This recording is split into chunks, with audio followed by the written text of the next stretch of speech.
Hey YouTubers, welcome back to my basement and welcome back to the channel. I'm taking a little bit of a break from the layout build right now, and I got something else special that I have coming down for you guys. So stick with me through this episode and I promise to bring you something that you'll enjoy.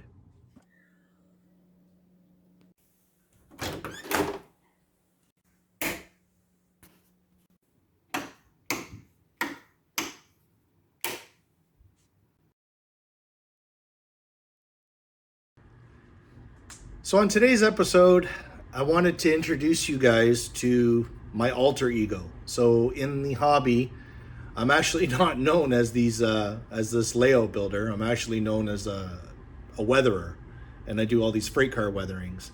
So years ago, I was on an open house tour of the layouts, and a gentleman asked me if I could, or if I'd be interested in presenting at a clinic how I do the weathering. So I've picked up my paint supplies and I've been teaching you guys how to do these things ever since. I like to take the mystery out of it and make simplified ways on how I accomplish these ideas, and I'm going to teach you guys how to do this. So in this episode, we'll just kind of keep it simple. We're going to start off with the basics. Let's just talk about, we'll call this episode Freight Car Rescue. So have you ever weathered a project and the model totally went south on you and you thought that you've ruined it? Or you're thinking, now what's the next steps, how to fix that? So let's we'll do that with this episode. We'll work on fixing a freight car weathering. So I've recently come into a collection that we're trying to sell for a friend, and going through a few of the cars that weren't so successful in selling. It's because of the poor weathering. Like if I was to go through these cars, there's absolutely no there's no layering, there's no depth inside the car. It's just a very basic oversprayed. So remember the old weathering in a can? So it was the old weathering in a can job, and it's so baked on there. Though we're gonna try to work on getting that off. So just going through a few cars in his collection here. I found this Detail Associate Penn Central car. So we're going to try and work on this. Let's try and remove some of this instant weathering, and we'll try to make this look like a more presentable car that somebody would want on their layout. We're just going to make it look more prototypical. So follow along with me and I'll start showing you how we can get to there. So here at the workbench, I usually like to follow a prototype, so I'll go online and I'll follow, I'll try to find a picture of what it is that we're trying to model. This one will be strictly fantasy just for this episode, but you can see some of the products. This is what I use to try to repair when I get a bad weathering job, or actually a lot of my weathering. I use 50% alcohol, isopropyl alcohol. I use a lot of 70 isopropyl alcohol. Or I'll use some of this, I use this Tamiya lacquer thinner to try to take some of the stubborn paint that I'm trying to remove. So I'm just gonna dump a little bit of this. I just have an old plastic bowl here. And a lot of the things you're gonna need are tons of Q-tips.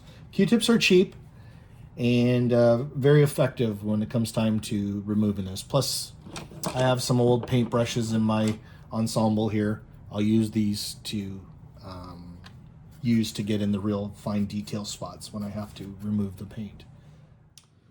So let's try our alcohol.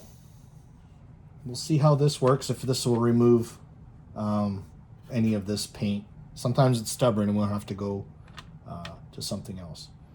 So all I do is I like to put it on the car and you let it sit for a couple seconds, and then we just start scrubbing away.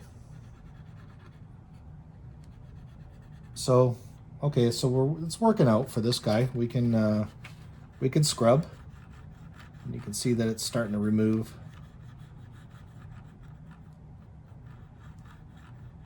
some of the paint, some of the, well, technically that old weathering in a can was a paint.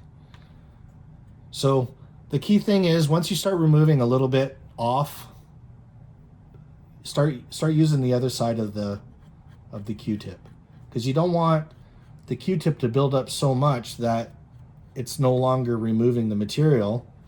All it's doing is just spreading it around. Sometimes we want that effect, but not in this application.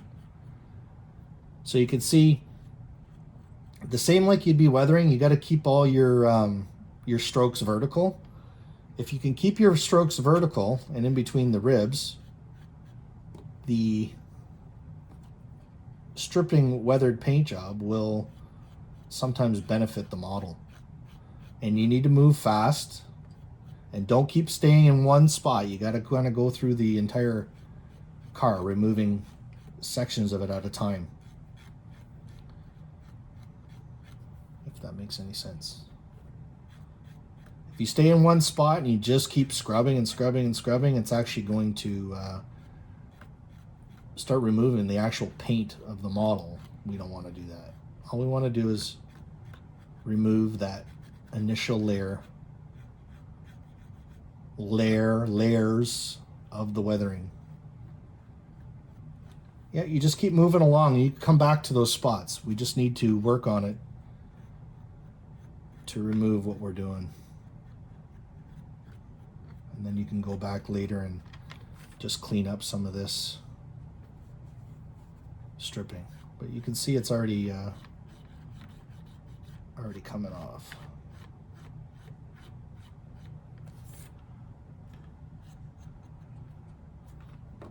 So you can already see it's already removing the weathering, and some little streaks are coming along. So I'm just rubbing and removing the paint, that weathered paint layer. And this is what you would achieve removing whatever layers that you have on. So being either the alcohol work to help you remove the layer, or we have to do thinner. Like I say, you got to be quick. You got to move through it. But you can see how we've already recovered a portion of the freight car there. And then I'm just going to continue working along and taking the paint off this side.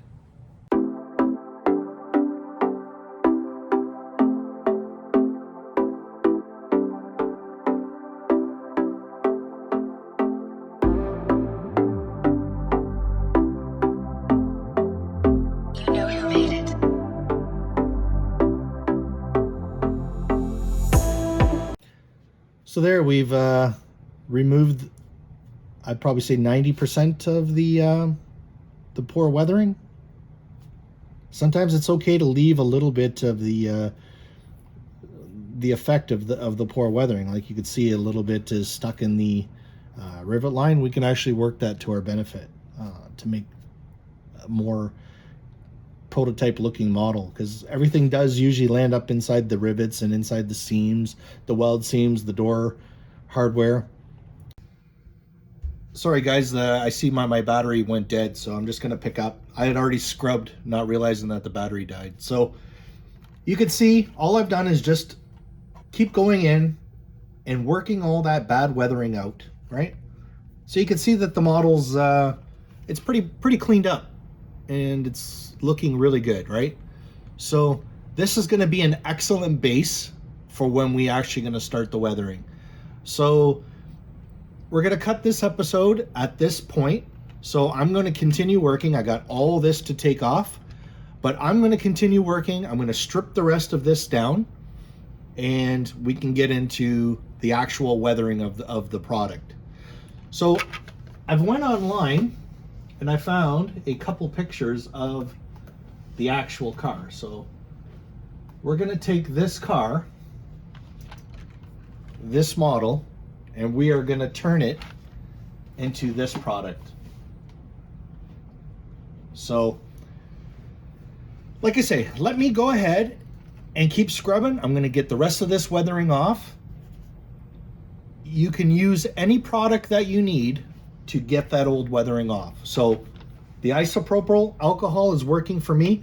I don't recommend 90% or 99%, because you're gonna when you're gonna use that product and scrubbing, it's gonna actually take the underlying paint. So we'd actually be taking the green paint off, and we do not want to do that. Nor do I want to remove any logos off the the actual car.